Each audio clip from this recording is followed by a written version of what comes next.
Bago nga matapos mga kailangan taon ay samahan nyo nga ako ditong engine at ako nga pala ay nagbakasyon dito sa Katanawan. At yun nga mga kalinang, meron nga pala dito silang pinagmamalaki na talon. Kung kayo nga mga kalinang ay nakasubaybay sa akin simula pa nung una ay malamang ay nakita nyo na rin aking in-upload na rin. Ito nga mga kalinang yung part to na aking pagpunta dini at tingnan nyo naman at tampay na tampay ang kaniyang agos. Dahil nga tampay ang kanyang agos diyan mga kalinang ay dali-dali ko na nga hong tinungo yung pinagmumula ng tubig diyan at yan nga mga kalinang at medyo basa-basa pa nga yung ating dinadaanan diyan. Sa mga magbabarkada o pamilyahan man o jowa-jowa pa man yan mga kalinang na mahilig mag-nature trip at yan nga mga kalinang meron ditong talon at talaga naman tamang-tama sa inyo mga kalinang at makakapag-relax nga kayo dito dahil nga pwede pa rin kayo diyang magtalon-talon at talaga namang mataas.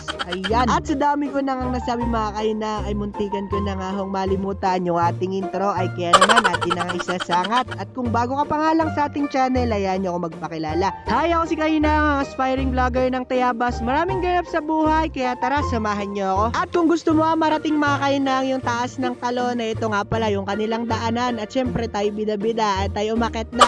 Pero hindi tayo tumuloy ganang may kadulasan nga. Kaya naman ako ay bumaba na diyan. At tingnan nyo naman, dahan-dahan at yanong potek. At kunwari nga mga Kahinang, hindi ko alam kaya tayo bibilang. 1, 2, 3, go! Ayan na mga kalinang yung talon. At talaga naman, meron nga pala dito mga bata ko nakita diyan at nag-aaplang-aplang nga doon sa gilid ng tipas. At talaga namang inaantay ko, nandun na pala yung sa tumalon na. Uy, kalinang masyado ang OA, wala pa, ayan pa lang. At talaga naman at tumalon ay lasa ko'y bingot yung bata na iyon. Ay hindi pa naman at yan nga mga kalinang at tumalon na naman. At talaga naman pagkadaming talon ay kainaba na.